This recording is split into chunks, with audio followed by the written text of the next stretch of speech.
sebenarnya gini, harga bisa naik, harga boleh naik nih karena mungkin gini ya, energi ini mempengaruhi banyak hal. Benar. Harga Pertamax naik atau Pertalite naik gitu misalnya, atau biosolar naik akan mempengaruhi berbagai macam barang-barang kebutuhan masyarakat yang pokok. Betul. Terhadap harga karena harus dipotong ongkos angkutan yang naik gitu ya. Mungkin kalau kenaikan ongkos angkutan berarti otomatis nanti akan ada kenaikan di harga jualnya di masyarakat. Nah sebenarnya itu tidak masalah kalau ya kan, kenaikan itu diikuti oleh kemampuan masyarakat untuk membeli.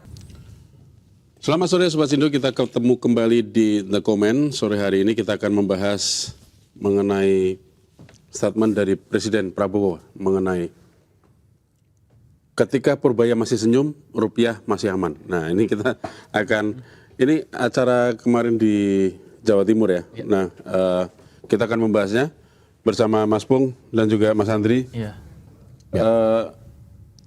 Kemarin itu kan Presiden mengatakan kalau Purbaya masih, coba lihat Purbaya masih senyum, berarti rupiah masih aman. Iya, betul. Sepertinya ini karena konteksnya kalau dilihat dari pidato kemarin, konteksnya itu kan memang rupiah sedang anjlok ya, di 17.600 sekian ya. Iya. Dan ini udah jauh melebihi batas psikologis dolar ya, sepertinya rupiah per dolar. Mas Pung, analisanya dari omongan kemarin itu sebenarnya apa yang pengen diungkapkan Presiden Prabowo kepada masyarakat? Iya, ya mungkin Pak Prabowo pengen pemerintah itu tetap optimis gitu.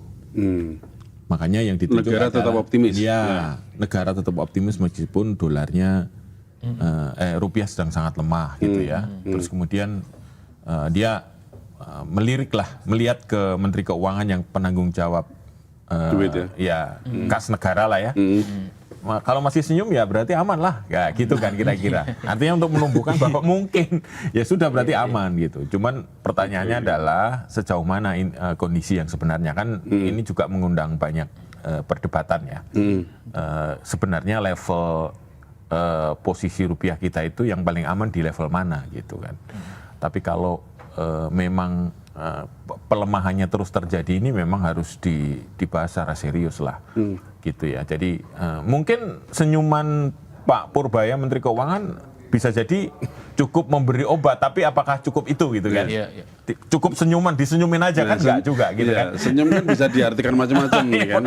Betul. Ya. Ada yang diam-diam tersenyum tapi ternyata terluka ya kan? Iya, makanya karena gini, rupiah itu tidak hanya tanggung jawab pemerintah. Ini harus kita jadi itu tanggung jawabnya Bank Indonesia juga gitu. Jadi pemerintah, Bank Indonesia dan situasi global itu saling kait-mengkait ya. Ini terbaru ada nih Mas, anggota DPR nih nyebut rupiah semakin terpuruk, minta jajaran BID ganti, Gubernur BID diganti. Iya, benar nggak? Iya itu mungkin bagian dari itu karena sebenarnya kan rupiah itu memang yang jagain memang harus Bank Indonesia sih. Memang itu ada kaitannya dengan bagaimana kinerja ekspor, kinerja fiskalnya itu juga dari Kementerian Keuangan gitu. Jadi itu dua-duanya tidak bisa dipisahkan. Jadi kalau hanya tanggung jawab pemerintah saja itu juga tidak cukup gitu. Memang harus ada bank sentral yang memang harus bertanggung jawab untuk itu gitu. Nah, terus kalau situasi global kan sekarang situasi global lagi jelek, krisis energi, ya, benar. Sehingga kita sebagai importir energi, importir minyak lah ya itu pasti belanja dolar kita akan makin banyak. Kalau kita makin banyak membeli dolar, ya rupiah kita akan semakin lemah kan. Ya belum lagi utang-utang kita kan ya. Nah, utangnya dolar semua. Iya, tapi kalau orang akan itu kan berarti bagi eksportir ini rezeki. Iya betul, rezeki bagi eksportir. Oh, yang ekspor. Yang ekspor, dia ekspor apa? Cuman kan masalahnya adalah sejauh mana ekspor kita dibandingkan dengan impor kita. Itu kan, masalahnya ada di situ. Betul. Berarti kalau rupiah kita makin melemah, berarti ya impor kita masih lebih besar daripada ekspornya. Itu kira-kira rumusnya ya. Mas Andri, ini analis kamu gimana? Udah sama sebenarnya sama Mas Pung sih ya. Tapi memang ya karena memang krisis global ini mempengaruhi sedikit banyak ya, mempengaruhi kondisi rupiah kita gitu. Apalagi kita menggunakan petrodolar juga gitu ya sebagai acuan atau barometer nilai minyak gitu kan. Nah ini juga menjadi resiko yang besar. Tadi Mas Pung bilang kalau kita masih membelanjakan uang dengan dolar, otomatis rupiah kita pun juga posisinya akan melemah. Nah ini juga harus jadi harus jadi pemikiran juga baik dari pemerintah dan juga BI tadi yang disampaikan, karena memang bank sentral ini punya peran penting. Kita lihat The Fed di Amerika itu punya peran yang sentral gitu untuk mengatur kurs mata uang mereka gitu. Nah tinggal BI ini gimana manuvernya gitu. So far sejauh ini memang kita juga belum melihat ya ada aksi nyata kira-kira apa yang harus dilakukan dari BI sendiri gitu untuk ikut membantu pemerintah ya untuk kerek nilai dolar nilai rupiah gitu terhadap dolar gitu. Dan ini yang harus kita dorong sebenarnya, kira-kira gimana nih ke depannya gitu. Seperti yang kita tahu juga banyak juga barang-barang kebutuhan pokok yang berkaitan dengan meja makan, Mas. Betul. Gitu, ya kan, yang memang yang impor ya, yang emang masih impor gitu. Kedelai ya itu kita masih impor, gandum kita masih impor, daging kita masih impor gitu. Nah ini ketahanan pangan ini juga harus kita bangun gitu. Memang nggak semua itu harus kita swasembada gitu. Kita udah sukses swasembada beras, tapi bagaimana kemudian kita bisa sukses juga melakukan swasembada untuk beberapa item tadi gitu. Kira-kira itu supaya kita juga punya ketahanan pangan gitu, selain juga ketahanan energi. Dan memang yang disampaikan Mas Pung untuk ekspor sendiri kita juga cukup banyak ya, sawit kita terbesar juga ekspor 70 sampai 75% bersama dengan Malaysia gitu ya, mensuplai CPO. Terus kemudian juga kita juga punya tambang nikel kita lumayan tinggi gitu ya. Nah cuma memang apakah ini bisa kembali ke negara gitu?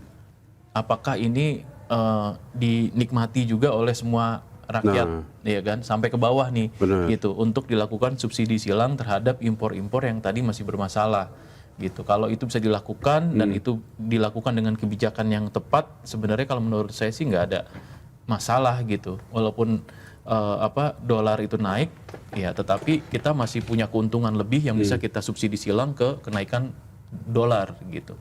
Nah, cuman memang itu tadi Mas ya, perlu ada keseimbangan dan tadi Mas Pung sampaikan gitu, apakah ekspor kita yang komoditas utama kita ini benar-benar bisa sampai ke bawah atau enggak gitu. Hanya dinikmati oleh kalangan-kalangan tertentu saja. Nah, itu. Nah, kalau dilihat sejauh ini sudah sudah kembali belum ke masyarakat dari yang komoditas ekspor kita itu tadi? Ya, itu kan kalau ekspor kita yang tadi disebutkan CPO, nikel, batu bara, itu kan kontribusinya kepada masyarakat adalah dari pungutan ekspornya atau pajaknya ya. Itu nanti pajak untuk pembangunan gitu kan. Nah, nanti kalau pembangunan jalan berarti otomatis uang itu bergerak di bawah, ya kan.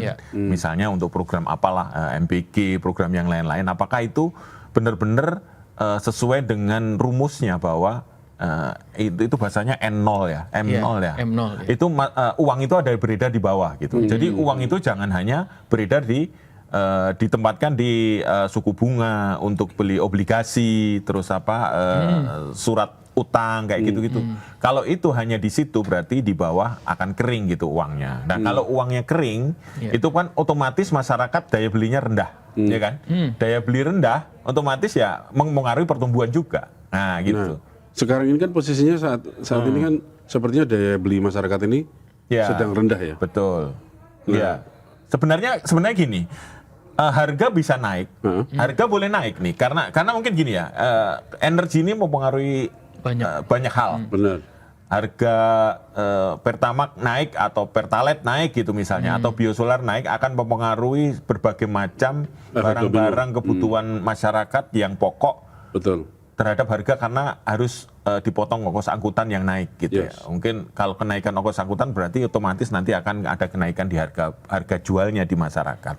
Nah, sebenarnya itu tidak masalah kalau ya kan, kenaikan itu diikuti oleh kemampuan masyarakat untuk membeli. Ya kan? Jadi naik boleh, misalnya dulu beli apa namanya beras sekilo 20.000. Iya. Terus sekarang naik jadi 25.000, tapi pendapatan masyarakat juga naik di level yang sama gitu. Itu nggak masalah gitu, nggak ada masalah. Cuman masalahnya adalah sekarang belum terjadi. Barangnya naik, kemampuan belinya masih di 20.000, atau bahkan ada yang turun dari dulu beli beras 20.000 seliter, sekarang hanya mampu membeli 15.000. Akhirnya ada fenomena mantap ya, makan tabungan. Oh iya benar. Terus ada lagi fenomena makan utang. Makan utang ya lebih baik. Itu yang terjadi. Itu yang sebenarnya harus diintervensi oleh negara dalam ini pemerintah. Dan kalau stabilitas rupiah pasti nomor 1 Bank Indonesia lah yang harus menjaganya ya.